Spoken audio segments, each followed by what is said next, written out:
बसंत पंचमी तक होवा अचरज होवा संसार।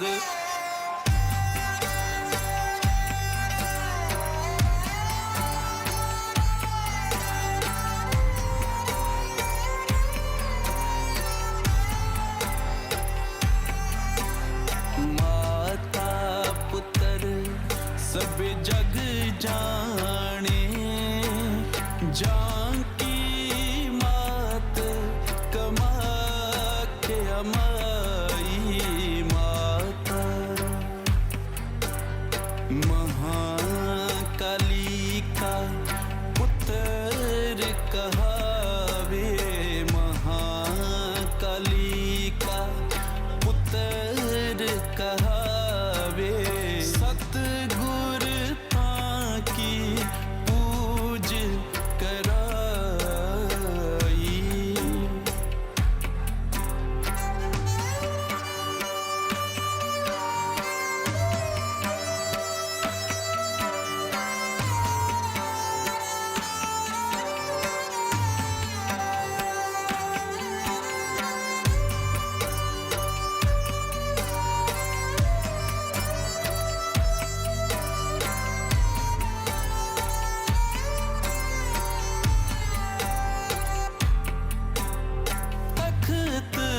विराजा करोली शंकर तख्त विराजा करोली शंकर। सतगुर पूरे किन्नी ठकुराई आई सनातन की अब बारी।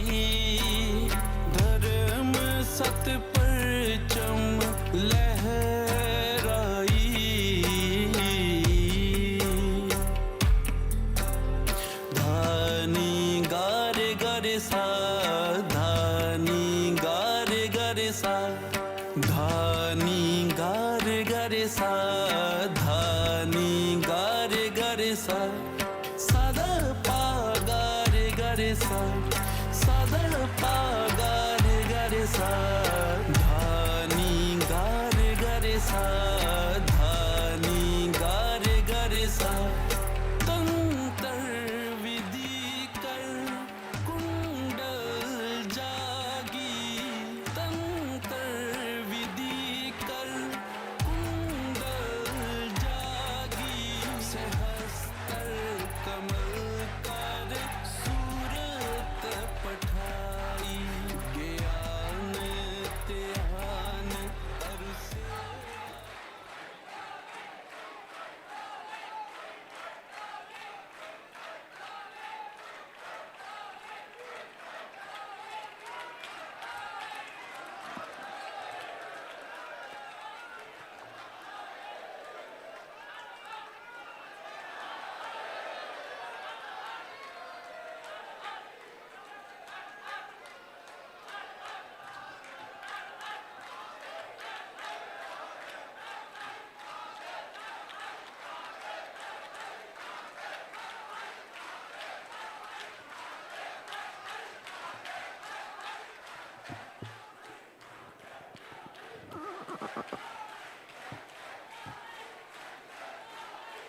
ओम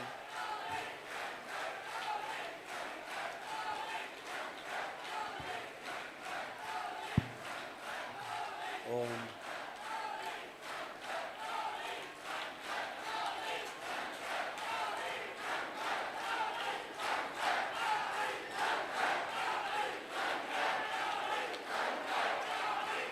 बोलिए सद्गुरुदेव भगवान की,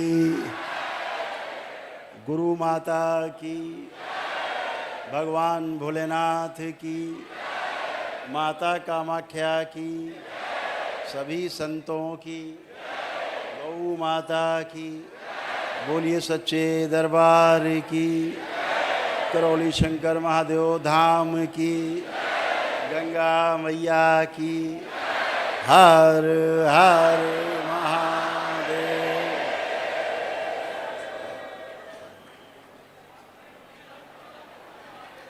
आप सभी को परम पूजनी बाबा जी के जन्म दिवस पर बहुत बहुत शुभकामनाएं।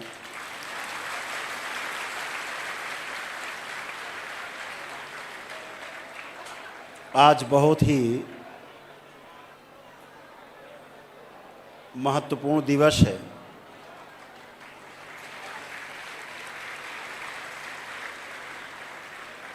कुछ विशेष घोषणाएं हैं और इस देश के साथ साथ पूरे विश्व को मजबूत बनाने के लिए और एक माला में पिरोने के लिए दरबार कृत संकल्प है। पूरी तरह से दरबार की इच्छा है कि पूरा विश्व आपके इस दरबार के झंडे के साथ साथ चले, अपना नाम रोशन करे, दरबार का भी नाम रोशन करे।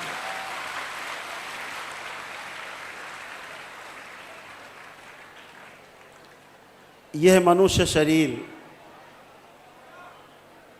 आदमी इसीलिए लेके पैदा होता है कि हम 84 लाख योनियों के बंधन से, जन्म मरण के बंधन से पार हो जाएं और जहाँ से यात्रा शुरू की थी गोल गोल करके वहाँ पहुँच जाएं। यह अभिलाषा प्रत्येक मानव शरीर की, उसके अंदर रहने वाले जीवन की रहती है। जन्म लेने के पश्चात अपने अपने कर्म भोग के अनुसार, अपने अपने पितरों के रहने के कारण, नाना प्रकार की स्मृतियों के कारण ये संभव नहीं हो पाता। और जब ये संभव नहीं होता तो मानव जीवन पूरा का पूरा बेकार चला जाता है, कुछ बचता नहीं। तो जैसे जन्म लिया था, फिर मृत्यु, और फिर जन्म और मृत्यु, किस योनि में जन्म होगा पता नहीं, लाखों वर्षों का फेर है। मोक्ष के लिए हर व्यक्ति इस मनुष्य शरीर का प्रथम चरण में इस्तेमाल करना चाहता है। मोक्ष के लिए प्रथम चरण है कि 84 लाख योनियों के जन्म मरण के बंधन से पहले मुक्ति पाई जाए। ये मोक्ष का पहला चरण है। मोक्ष का दूसरा चरण है तमाम रहस्यों से भरा हुआ, चमत्कारों से भरा हुआ, बहुत आकर्षित करने वाला जो सूक्ष्म जगत है, उससे मुक्ति पाई जाए। और तीसरा जगत है, तीसरा चरण है कि जहाँ से माया प्रस्फुटित होती है, जहाँ से बनने बिगड़ने का खेल शुरू होता है, उस तीसरे चरण को कारण जगत से मुक्ति पाई जाए और महाकारण जगत में पहुंचा जाए।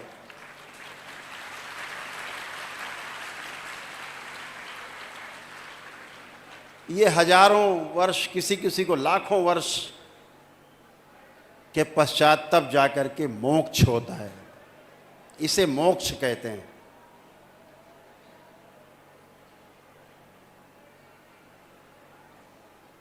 इस मोक्ष की पहली सीढ़ी ये मनुष्य शरीर है।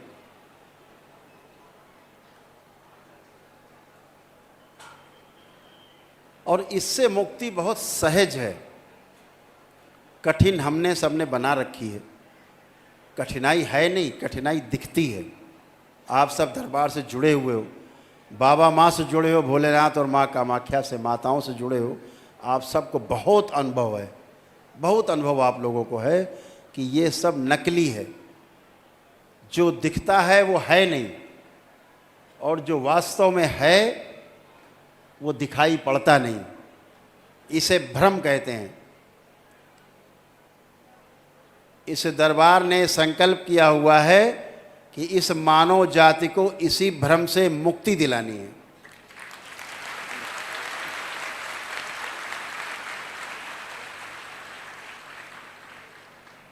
मनुष्य की जो प्रथम चरण की जो मुक्ति है 84 लाख योनियों के जन्म मरण के बंधन से, ये भ्रम उसका सबसे बड़ा कारण है। दूसरे चरण में जागृति जो है, उसकी जागृति क्रम, वो उसका कारण है। और तीसरा जगत है, वहाँ माने रहता है जीवन कि हम जागृत हैं, ये उसके ना मुक्त हो पाने का तीसरा कारण है। अगर कुछ पाना है तो याचक बन के जाना होगा। बहुत भाग्यशाली हैं आप सभी, बहुत सौभाग्यशाली हैं कि आपको इसी जन्म में बाबा और माँ मिले, माँ मिली आपको।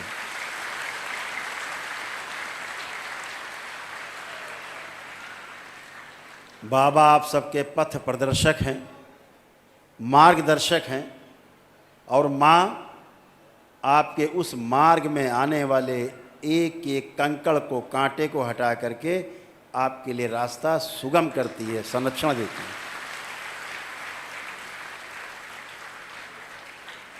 बिना माँ के मुक्ति नहीं। जिन्होंने मान रखा हो कि हम शिव की उपासना करके मुक्ति पा जाएंगे, दिन में सपने देखने जैसा, दिन में तारे देखने जैसा। आदि गुरु शंकराचार्य जी भी यही माने हुए थे। जिस दिन उनको एक ज्ञान हुआ बिना माया के मुक्ति नहीं, माया को समझे बिना मुक्ति नहीं, उसी दिन वो आगे बढ़ पाए, नहीं तो रुक गए थे। 4 चरण हैं जीवन के। एक स्वयं को समझना, स्वयं में समाधानित होना, स्वयं में समाधान प्रस्तुत होना। स्वयं में जब समाधान हो जाता है तो व्यक्ति परिवार की तरफ मुड़ता है और परिवार में समृद्धि ला पाता है। और जब ऐसे परिवार में समृद्धि आ जाती है और ऐसे तमाम परिवार बन जाते हैं समृद्धि वाले, तो समाज बनता है, उसे समाज कहते हैं। फिर समाज में अभय आता है, क्योंकि सबके पास समृद्धि है। जब सबके पास समृद्धि होगी तो अभय अपने आप आएगा। तो समाज में समृद्धि ही अभय का कारण बनती है। और जब समाज में अभय आता है तब हम शोषण नहीं करते, तब हम प्रत्येक चीज़ को बचाते हैं, उसका शोषण नहीं करते। शोषण हम तब करते हैं जब हमें कमी लगती है अपने अंदर कि ये चीज़ कमी है, तब शोषण करते हैं। जब लगता है मेरे पास ज़्यादा है, हम दूसरों का पोषण करते हैं।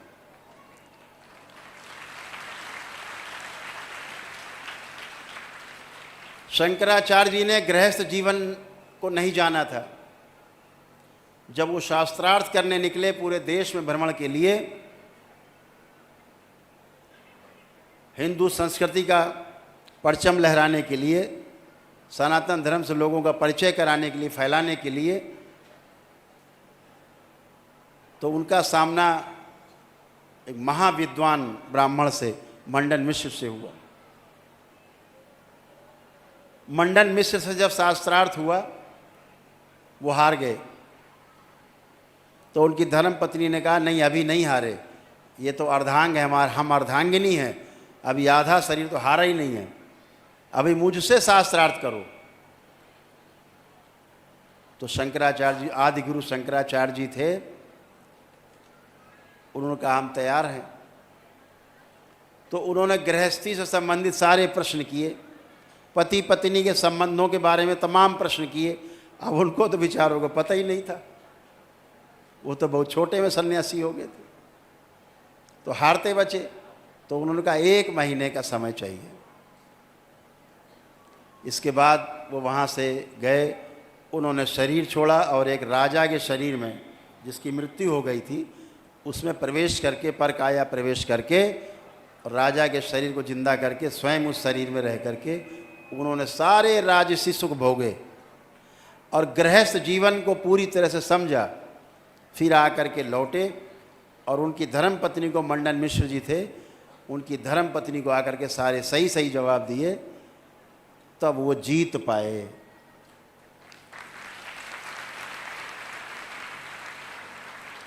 इसका क्या निकलता है संदेश? कि गृहस्थ धर्म सर्वोपरि है।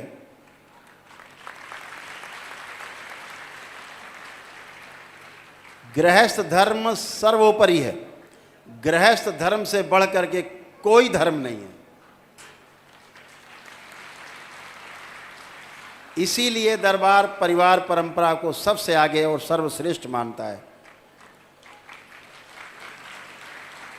जिसने अपने परिवार को नहीं जाना, परिवार को नहीं समझा, वो समाज को क्या दे पाएगा? कुछ नहीं दे पाता। बड़े दुख के साथ कहना पड़ता है, अब ये महाकुंभ में रहे, बाबा का जन्म दिवस है तो यहाँ है, अपने लिए यही पूर्ण महाकुंभ है, बाबा का दरबार है, जन्मदिन है।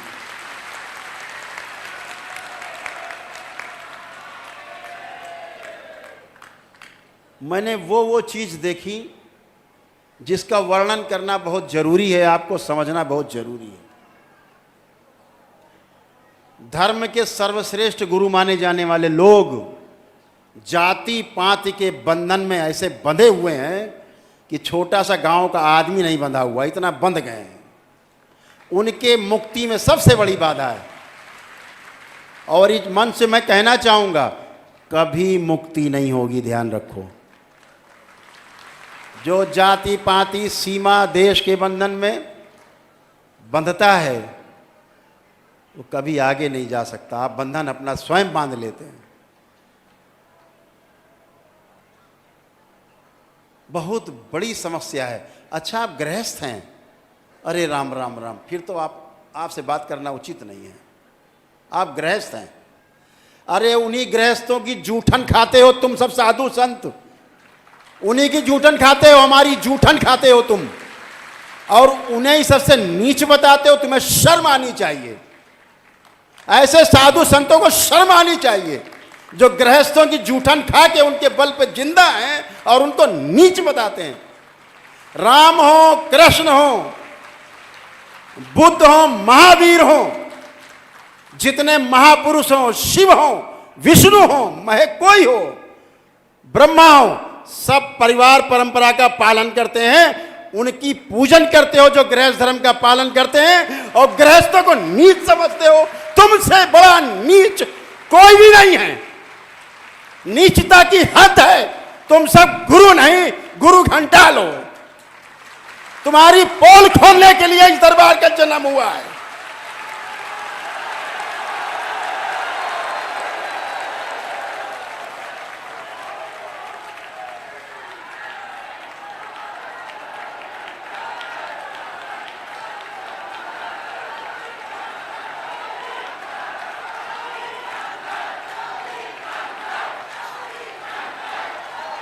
ऐसे नीच धर्मात्मा अपने आप को धर्मात्मा कहते हैं।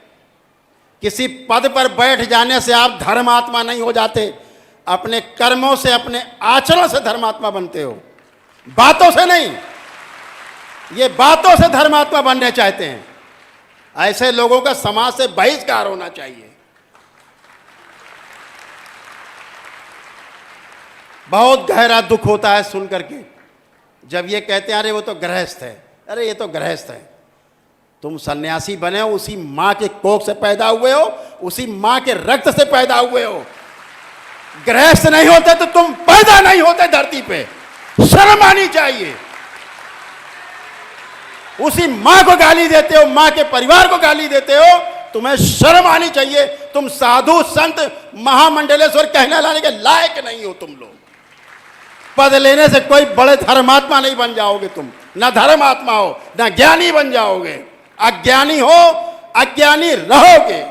जिस प्रकार जीते थे गांव में जाति पाति में, आज उससे ज्यादा भयंकर जाति पाति का जहर लेकर के जी रहे हैं। ये मैंने पूरे महाकुंभ में देखा है। सड़े गली मानसिकता के लोग, सड़ी गली मानसिकता। ये संत हैं, ये साधु हैं जो गृहस्थों को गाली दें। राम भी गृहस्थ थे, उनके तलवे क्यों चाटते हो दिन रात? कृष्ण गृहस्थ थे। तलवे क्यों चाटते हो दिन रात कृष्ण के? वो भी गृहस्थ हैं। तब तो तलवे चाट के, भजन गा के, उनके कथावाचक बन के, ताता थैया करके आप उनका जूठन खाते हो और उन्हें सबसे नीच बताते हो। शर्म आनी चाहिए तुम सबको।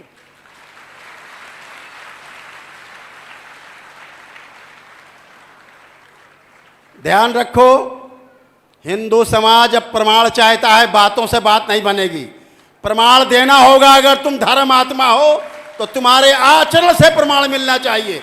अगर तुम मानव को मानव नहीं समझते, जाति पाति में, गोरे काले में बांटते हो, छोटे बड़े अमीर गरीब में बांटते हो, सन्यासी और गृहस्थ बांटते हो, तो तुमसे बड़ा कोई नीच और अज्ञानी कोई हो नहीं सकता।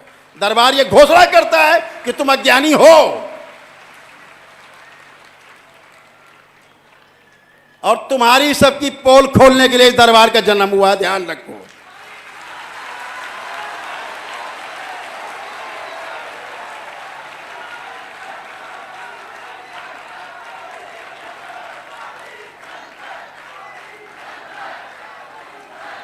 इस संसार को,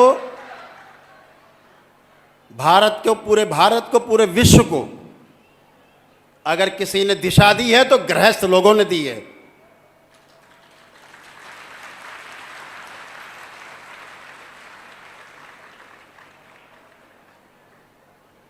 और शंकराचार्य जी, जो आदि गुरु शंकराचार्य थे, उनको भी गृहस्थ बनना पड़ा था, नहीं पूरे नहीं होते। आप आदिगुरु शंकराचार्य की परंपरा को चैलेंज करते हो। केवल गद्दी में बैठ जाने से आप धर्मात्मा हो गए, अकड़ के बैठ गए। अरे इतना मत अकड़ो कि टूट जाए तुम्हारी रीढ़ की हड्डी, 4-6 जगह टुकड़े टुकड़े हो जाए। इतना ऐंठ के बैठे हैं, इतना ऐंठे हुए हैं, लगेंगे अभी टूट जाएंगे। हद है।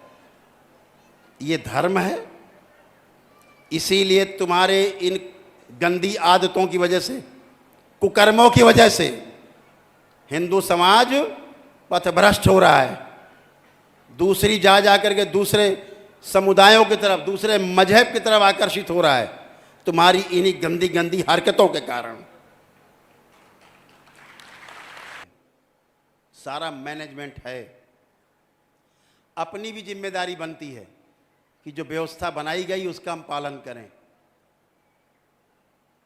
कुछ हजार लोग करोड़ों लोगों को नहीं संभाल सकते, आपको दिशा दे सकते हैं, रोक सकते हैं आगे जाने से, आगे जाने का मार्ग बता सकते हैं, लेकिन जब उसका हम उल्लंघन करते हैं तो उसका परिणाम भी भोगना पड़ता है।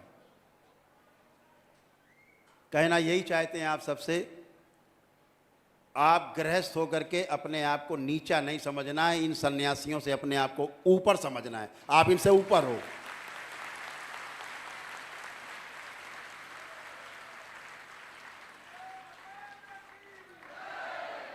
कम से कम आप भिक्षा तो नहीं मांग रहे हो किसी के लिए, श्रम कर रहे हो, अपने बच्चों को पाल रहे हो, मेहनत करके अपने बच्चों को पाल रहे हो, पढ़ा लिखा रहे हो, आगे सिखा रहे हो, आगे बढ़ा रहे हो, मेहनत कर रहे हो। अपना पेट काट के, अपना शौक ना पूरा हो वो काट के बच्चों को आगे पढ़ा लिखा रहे हैं, आगे बढ़ा रहे हैं। आप सब सर्वश्रेष्ठ हो, सबसे महान हो, सब गृहस्थ। इनकी तरह गृहस्थों से भिक्षा मांग के खा रहे हैं और गृहस्थों को ही गाली दे रहे हैं। इनके जैसे लोग तो आप बहुत अच्छे हो, बहुत आगे हो।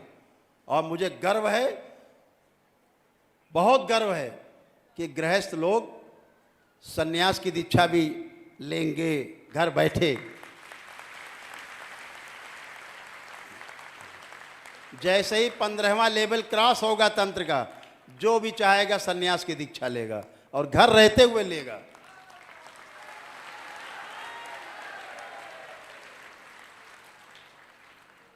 अभी मंत्र दीक्षा होती है, तंत्र दीक्षा होती है। 15 लेवल जो क्रॉस करेगा वो सन्यास दीक्षा में जाएगा। तो सब कुछ घर रहते हो, बाहर भी तो घर ही है।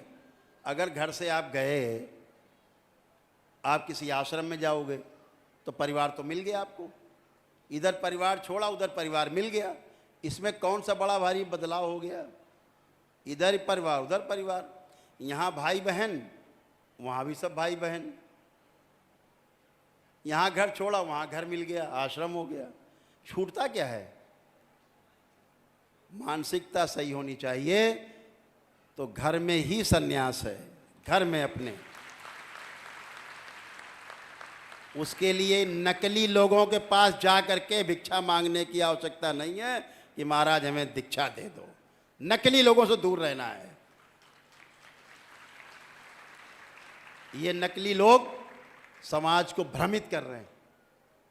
पद की लड़ाई में, केवल पद की लड़ाइयां लड़ी जा रही हैं।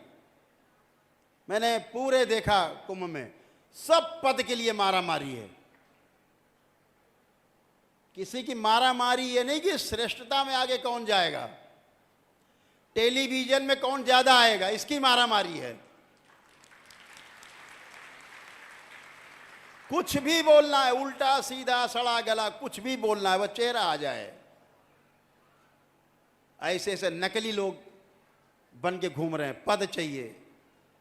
ऐसे ऐसे लोग नाम लेने में शर्म आती है, बैठे हैं पदाधिकारी बन के, धर्म अधिकारी बन के, शर्म आती है। आप मॉडल बन रहे हैं, इस युवा समाज का आप मॉडल हैं। एक श्रीमान जी कम से कम 20-25 करोड़ का आश्रम बना के बैठे हैं कुंभ मेला में, राजा भी फेल है। तुम मॉडल हो आज के युवा का, तुम यही बताना चाहते हो कि इसी तरह रहना है, तुम सन्यासी हो। भोगी है नंबर 1 के, 1 नंबर के भोगी, नंबर 1 के अय्याश।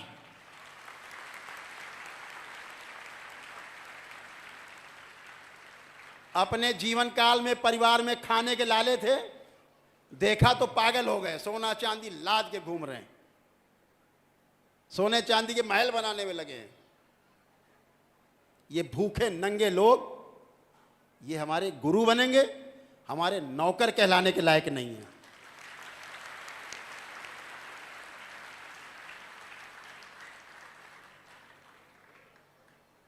हमारे ऋषि मुनियों ने अपने अपने परिवारों के साथ, हमारे जितने ऋषि मुनि रहे सब गृहस्थ थे, सारे गृहस्थ, जिन्होंने इतने बड़े बड़े ग्रंथ लिखे हैं, जिन्हें पढ़ के बड़े भारी मठाधीश बनते हैं, ये सब, वो सारे के सारे सब गृहस्थ थे, सब गृहस्थ थे। और एक बात और बता दें, इसमें से 95% लोग ब्राह्मण नहीं थे। जितने ऋषि मुनि हुए 95% से ज्यादा लोग ब्राह्मण थे नहीं, ब्राह्मण अपने आचरण से ब्राह्मण हुए, वो पैदाइशी ब्राह्मण नहीं थे।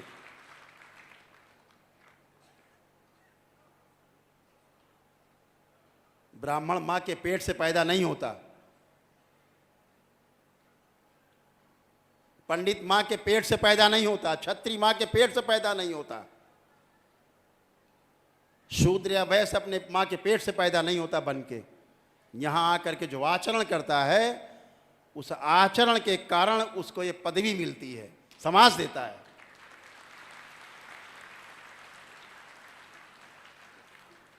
इस समाज ने कभी जाति पात का भेद नहीं किया, योग्यता को सम्मान दिया हमेशा। योग्यता रही है तो इस समाज ने झुक करके सम्मान दिया है, चाहे ब्राह्मण क्यों ना रहे, उन्होंने सम्मान दिया है। इस समाज ने, हिंदू समाज ने कभी कमी नहीं रखी, अपने को जाति पात के बंधन में नहीं बांधा, सब तोड़ा है इसने। लेकिन जब ये बैठ जाते हैं गेरुआ पहन के, तो इनकी बुद्धि घूम जाती है, फिर ये जाति पात बनाते हैं बंधन।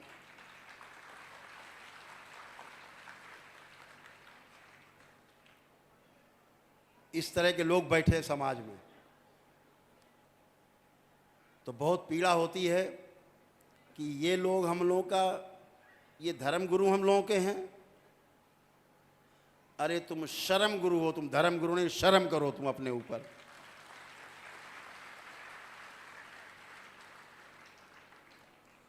तमाम लोग दिशा भ्रमित करते हैं।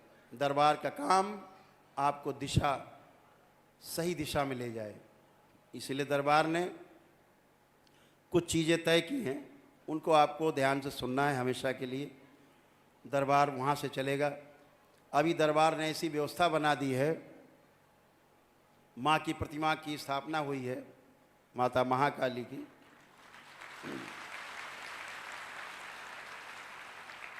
ये पुत्र भी उन्हीं के साथ है।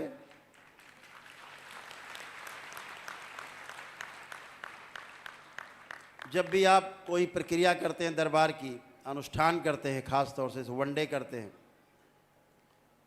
लोग बैठे रहते हैं जब तक हम नहीं आते स्क्रीन पे, मिलते नहीं। कहते हैं गुरुदेव अभी वहाँ बैठे थे तब तक कष्ट था, अब आपसे मिल रहे हैं तो कष्ट अब नहीं है। अब कोई प्रक्रिया करके जाएगा दरबार की और सिर्फ वहाँ माँ के दर्शन करेगा अंत में सेवकों के साथ बैठ करके, वहीं सारे आपके कष्ट, सारे रोग जो 400 प्रकार के वहीं समाप्त हो जाएंगे।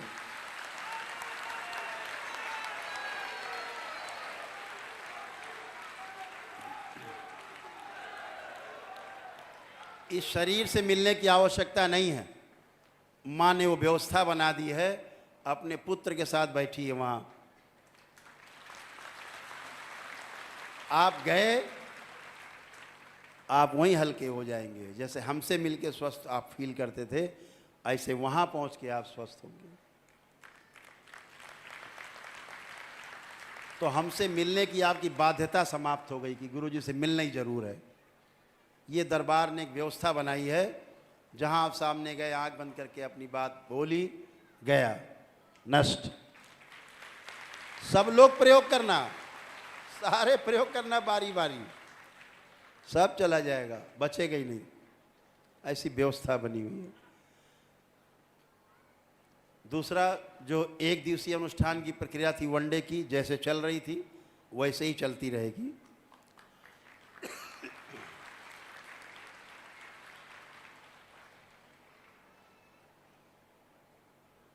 जो 9 हवन की प्रक्रिया थी, इस पूरे फरवरी तक चलेगी। 1 मार्च से 9 हवन की प्रक्रिया सदा के लिए समाप्त हो जाएगी।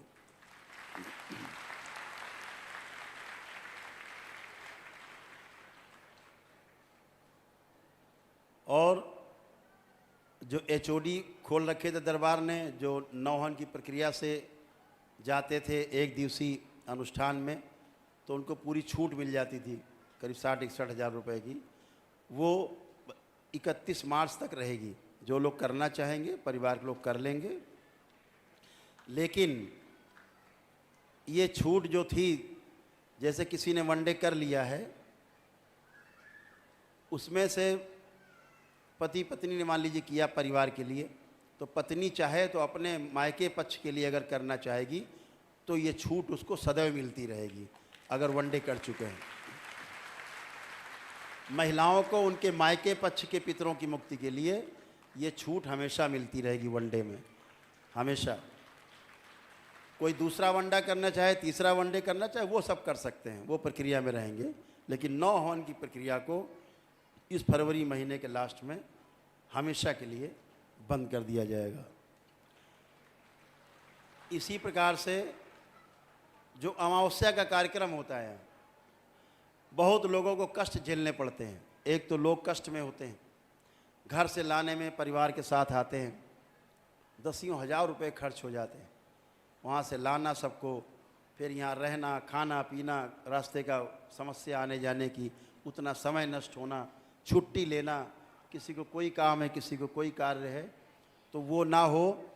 तो दरबार यहाँ हवन तो होगा हर अमावस्या को, लेकिन जो अमावस्या का जो उत्सव होता था वो नहीं होगा। उसकी जगह पर दरबार ने एक किट बना दी है, अमावस्या हवन की किट है। वो अभी आपको दरबार के सेवक दिखाएंगे शाम को, वो ले लेंगे ज़रूर।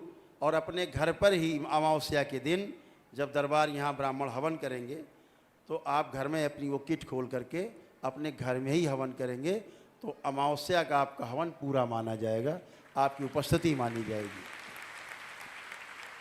तो आपको भाग भाग के नहीं आना पड़ेगा। ये ध्यान रखें, वो अमावस्या की अपनी हवन की किट जरूर अपने साथ ले जाएंगे, अमावस्या आपके घर करेंगे। दूसरा, जो लोग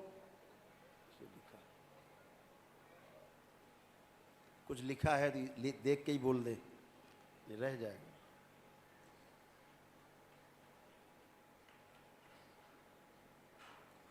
और दरबार में प्रतिदिन शाम को प्रार्थना सभा और भजन संध्या प्रतिदिन हुआ करेगी दरबार में, और वो लाइव हुआ करेगी, उसे आप लोग घर पर भी कर सकते हैं।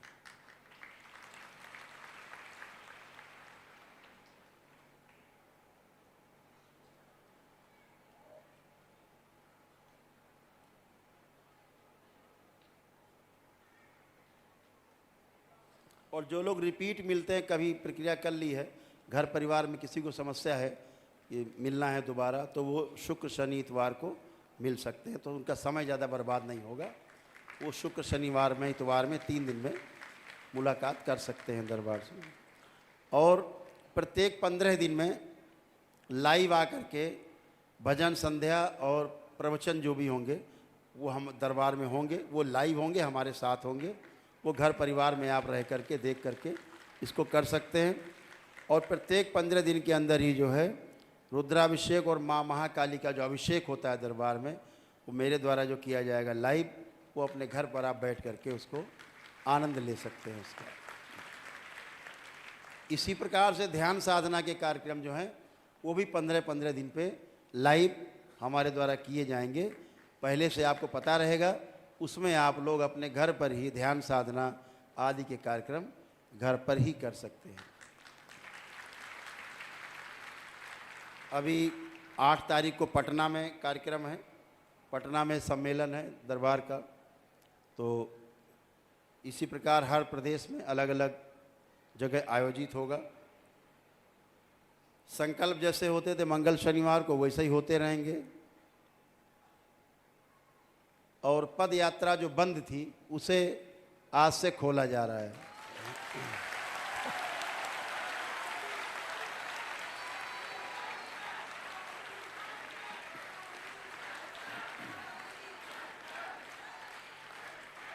उसके लिए कुछ छोटे छोटे नियम है, दरबार के सेवक आपको बाद में उसको ब्रीफ करेंगे आपको।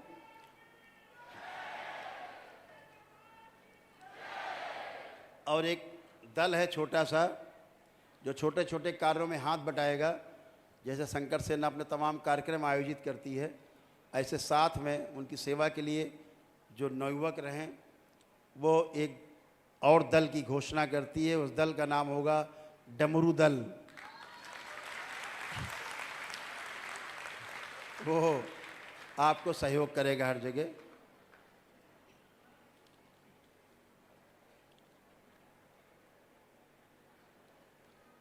बाकी जो तमाम घोषणाएं पहले भी की जा चुकी हैं दरबार के द्वारा, एक कुछ मुख्य चीज़ है जो आपसे कहनी है कि कुछ लोगों को दरबार निःशुल्क चिकित्सा करेगा, निःशुल्क प्रक्रिया कराएगा। उनमें कुछ लोग हैं, ध्यान से सुन लें कैसे होगा। जो कैंसर के रोगी हैं, जो भी लोग कैंसर के रोगी हैं, दरबार उनके लिए वनडे चिकित्सा निःशुल्क कराएगा बिल्कुल।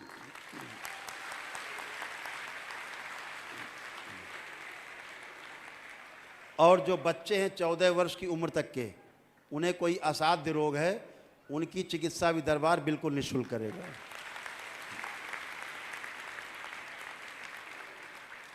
और वो लोग जो गरीबी रेखा से नीचे हैं, बीपीएल कार्ड धारक हैं, उनके पास बीपीएल का कार्ड होना चाहिए, उनकी चिकित्सा भी दरबार बिल्कुल निःशुल्क करेगा। उनकी सारी प्रक्रिया वनडे कराएगा, सबको वनडे चिकित्सा होगी उन लोगों की।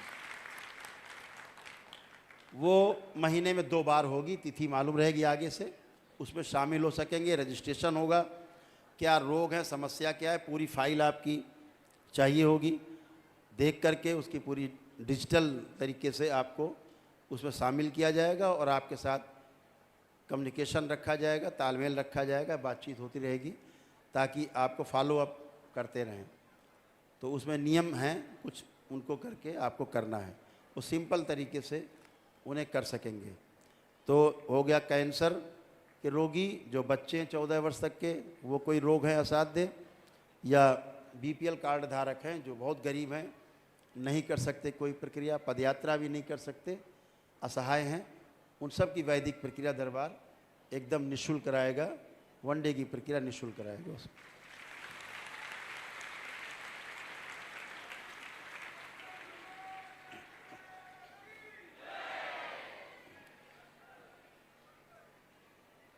अब एक घोषणा है छोटी सी, जो बहुत दिन से बहुप्रतीक्षित थी।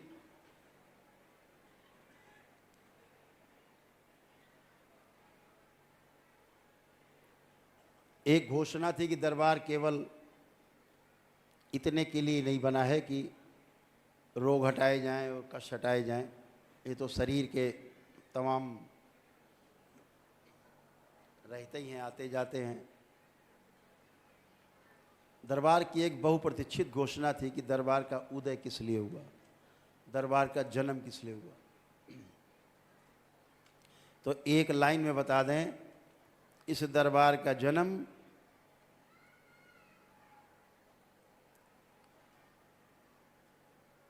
भगवान शिव की इच्छा के अनुसार, माँ की इच्छा के अनुसार,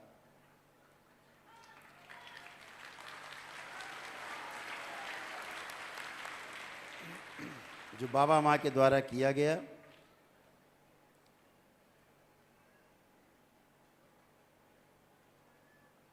वो सबसे बड़ी, जो आप लोग सोच रहे थे क्या घोषणा होगी, तो तंत्र की पुनर्स्थापना के लिए इस विश्व में इस दरबार का जन्म हुआ। इस बात को गांठ बांध लो।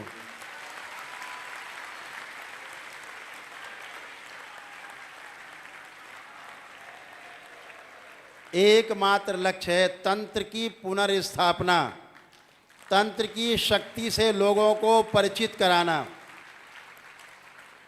और ये आवश्यक नहीं कि उसके लिए आप सन्यास ही ले लें, पहाड़ पे चले जाएं, जंगल में, गृहस्थ रह के भी करना है। आप उस सब प्रक्रिया में धीरे धीरे आगे बढ़ रहे हो, सब आगे जा रहे हो धीरे धीरे। इस पूरे संसार में तंत्र को पुनर्स्थापित करना है, प्रतिष्ठित करना है। इसकी प्रतिष्ठा खो गई, इसकी छवि धूमिल की गई। तंत्र को गलत शब्दों में लोगों ने परिभाषित किया है। टोना टोटके को, जादू टोना को, झाड़ फूक को लोगों ने तंत्र का नाम दिया, जबकि तंत्र का शब्द का अर्थ ही हम आपको कई बार बता चुके हैं कि तंत्र शब्द का अर्थ ही है व्यवस्था। व्यवस्था को बनाए कैसे रखा जाए, व्यवस्था बनी कैसे रहे, ये तंत्र के द्वारा ही संभव है, दूसरी कोई विधि नहीं है। और ये पलट करके युगों से वो व्यवस्था बनने जा रही है कि तंत्र के मार्ग से मुक्ति का मार्ग खुलेगा, आपका मोक्ष का द्वार खुलेगा। इसी तंत्र से जो आप एक एक चरण आगे बढ़ रहे हो। 300 लोगों को चयन पिछली बार 10वें लेवल के लिए हुआ था। अभी 11 फरवरी को उनसे मिलना है। 12 तारीख को पूर्णिमा है, 13 को तंत्र दीक्षा वाले हो जाएंगे। तो इस बार कार्यक्रम 11, 12, 13 चलेगा। तो इसके लिए दरबार ने कुछ एक कार्यक्रम बनाए हैं। उसके लिए दरबार ने तय किया है कि जो साधक हैं, जिनको ध्यान साधना की प्यास है, तड़पन है अंदर, ईश्वर से मिलने की इच्छा बहुत प्रबल है, क्योंकि ईश्वर का अंश है, तो बहुत प्रबल इच्छा है अपने महास्रोत में वापस लौट जाने की, 84 लाख योनियों के जन्म मरण के बंधन से मुक्त होने की। तो दरबार ने एक कार्यक्रम बनाया है कि जो भी लोग साधना में सीधे आना चाहते हैं, अभी क्या करना पड़ता था कि बगैर वनडे किए, बगैर नौ हवन किए, बगैर पितृमुक्ति कराए आप दीक्षा नहीं ले सकते थे। तो इसी तंत्र की पुनर्स्थापना के लिए दरबार ने कार्यक्रम बनाया है कि कोई भी व्यक्ति एक साधारण सी किट लेकर के, सिद्ध हवन की एक तंत्र दीक्षा की किट एक बन रही है, छोटी सी किट है जो आपको 2-4-5 हज़ार मिल जाएगी। केवल उससे शुद्धि करके तंत्र दीक्षा ले सकते हैं, मंत्र दीक्षा ले सकते हैं।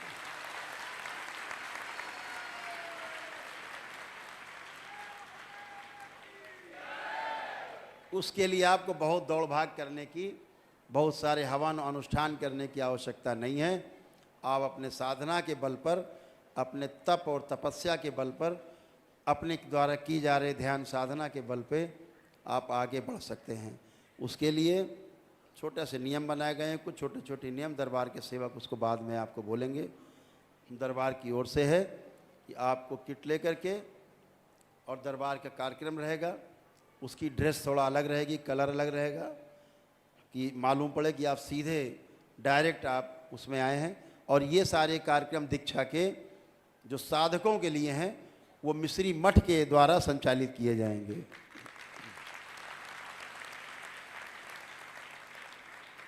तो हम सभी दरबार की ओर से संकल्प लेते हैं कि तंत्र की पुनर्स्थापना करनी है इस विश्व में। तंत्र का परचम लहराना है पूरे विश्व में। जिन लोगों ने ढोंग और ढकोसले फैला रखने हैं, दरबार के एक एक तंत्र साधक में इतनी शक्ति होगी कि 100 खड़े होंगे सामने तुम्हारे सन्यासी बने हुए गेरुआ पहने फर्जी लोग, आप एक के सामने टिक नहीं पाएगा कभी, फेल हो जाएंगे गृहस्थ के आगे। जो गृहस्थ है वो ताकतवर होगा।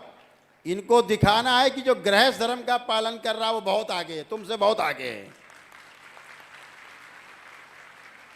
तुम भाग के गए हो गृहस्थी से, लेकिन तुम्हें सन्यास धर्म का पता नहीं है। जैसे यहाँ लड़ते झगड़ते थे पद के लिए, पैसे के लिए, प्रतिष्ठा के लिए, इससे ज़्यादा लड़ाई झगड़ा वहाँ कर रहे हो जा करके। ये तुम हमारे रोल मॉडल नहीं हो।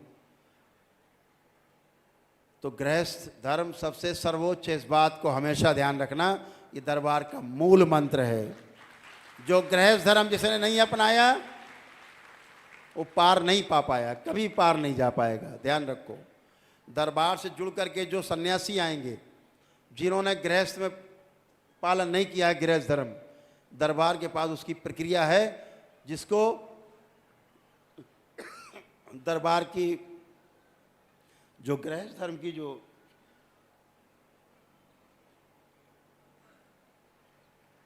ऊर्जा है उससे गुजार करके उसको पूर्ण करेगा,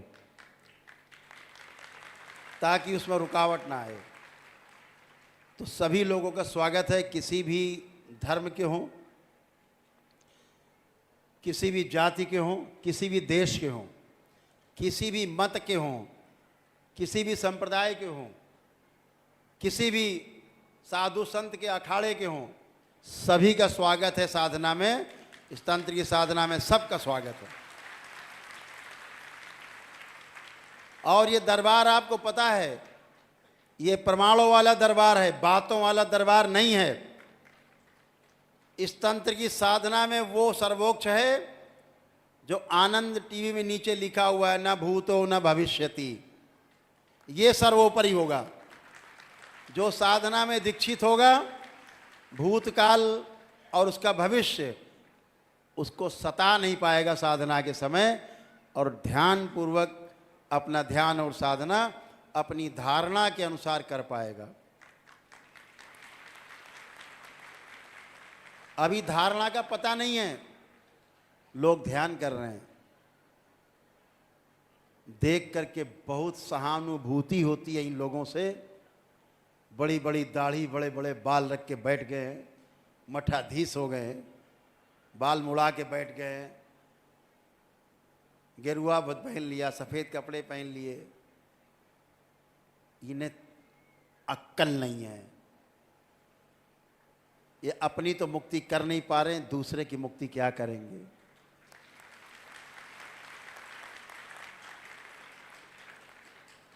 धारणा का पता नहीं है, ध्यान कराए जा रहे हैं। बिना धारणा के ध्यान होता है? धारणा क्या उसका पता ही नहीं है। पतंजलि ने कहा ना, चित्त वृत्ति निरोध। ऊपर से चलो उल्टे हो जाओगे, धारणा है नहीं।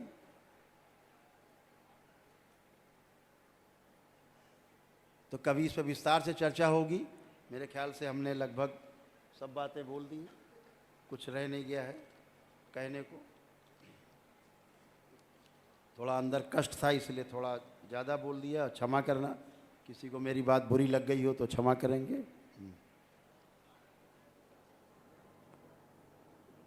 हाँ, वो आप लोग घोषणा करें। अभी जो पदयात्रा के कुछ नियम हैं, दरबार के सेवक आपको सामूहिक रूप से उसके वीडियो बनेंगे, क्या करना है। और मंत्र दीक्षा, तंत्र दीक्षा में दूसरा एक कार्यक्रम अगर आप लोग करेंगे, अपने घर पर आयोजन करें, मोहल्ले में आयोजन करें, भजन, दरबार के भजन अगर महिलाएं, बच्चे, पुरुष बैठ के करते हैं एक साथ, तो उससे भी तमाम आपकी समस्याओं का हल होगा। दरबार ने वो शक्ति भी खोल रखी है।